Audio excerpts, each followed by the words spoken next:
Hello viewers, अभी हम तेलुगु भाषा के कुछ वाक्य सीखने वाले हैं। तो मैं यहीं का रहने वाला हूँ। तो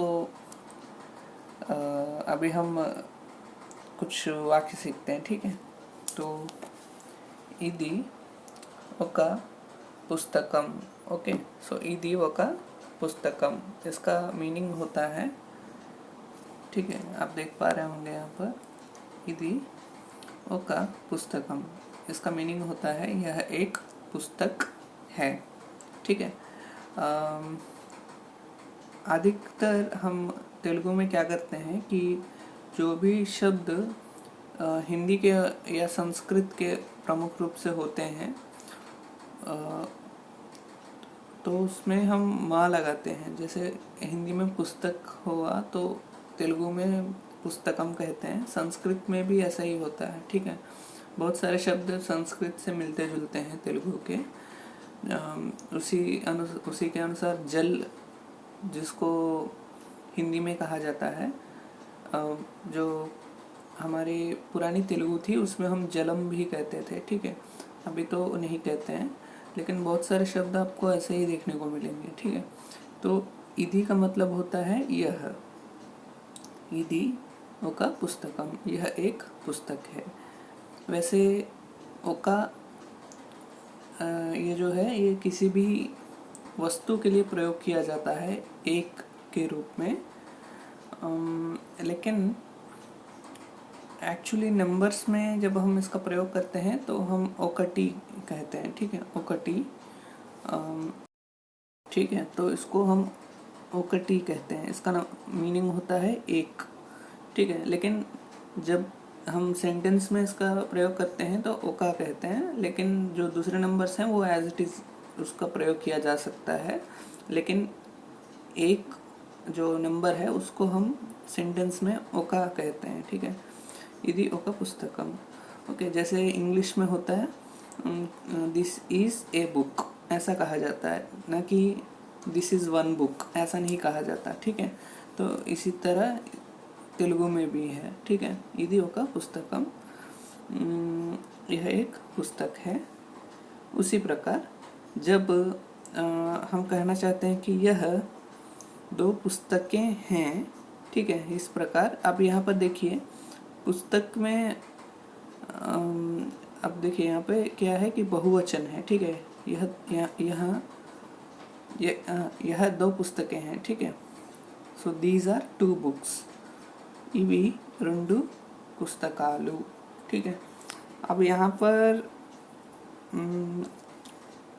होता ये है कि इसमें लू जब लग जाता है किसी भी वस्तु या मनुष्य के लिए, तो लू जब लग जाता है तो उसको हम बहुवचन मान के चलते हैं, ठीक है। पुस्तकालु,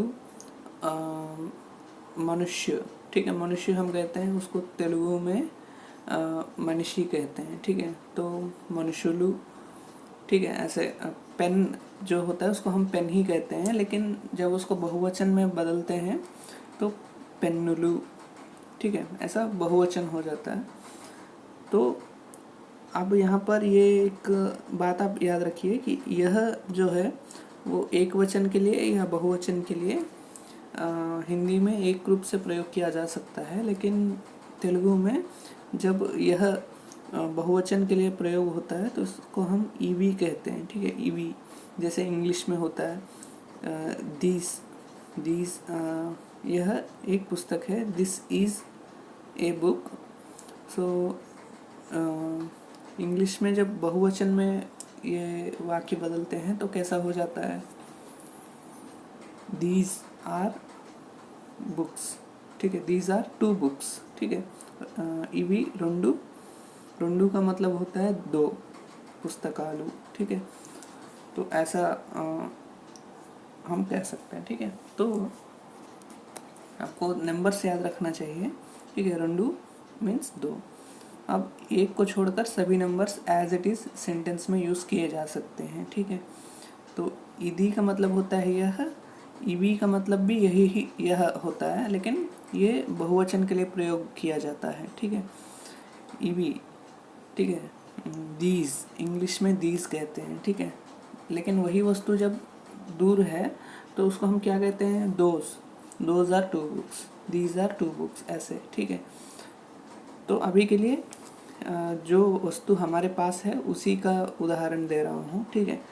तो इदी ओका पुस्तकम, यह एक पुस्तक है। इवी रेंडु पुस्तकालु, यह 2 पुस्तकें हैं, ठीक।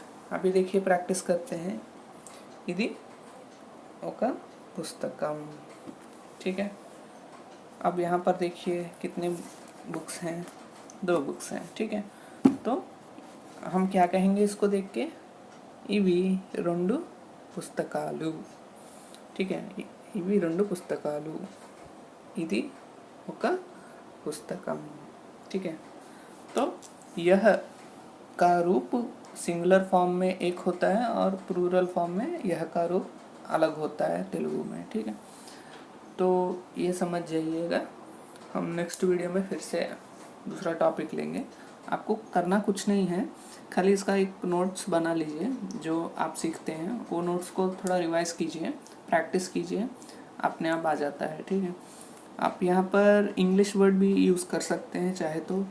इदी ओका पेन, इदी ओका बुक, इदी ओका नोटबुक, ऐसा आप अलग अलग प्रैक्टिस कीजिए। कम से कम 5 सेंटेंसेस लिख दीजिए ऐसे, ठीक है। यहाँ पुस्तकम निकाल के कोई भी इंग्लिश वर्ड डाल के 5 सेंटेंस प्रैक्टिस कीजिए। ऐसे ही यहाँ पर पुस्तकालु के प्लेस में आप कोई भी इंग्लिश वर्ड प्लूरल फॉर्म में लिखिए, जैसे इवी रेंडु बुक्स, इवी रेंडु पेन्स, ओके। ऐसा प्रैक्टिस करने के लिए आप कर सकते हैं, ठीक है। ऐसा 5 सेंटेंस, फर्स्ट सेंटेंस का और दूसरे सेंटेंस का भी 5 सेंटेंस प्रैक्टिस कीजिए, ठीक है। तो ऐसा आपको अच्छे से आ जाएगा। हम नेक्स्ट क्लास में फिर से मिलेंगे सो दैट आपको अच्छे से समझ में आए, ठीक है। और आपका जो डिस्क्रिप्शन है उसमें इसका एक ऑनलाइन कोर्स दिया गया है, ठीक है।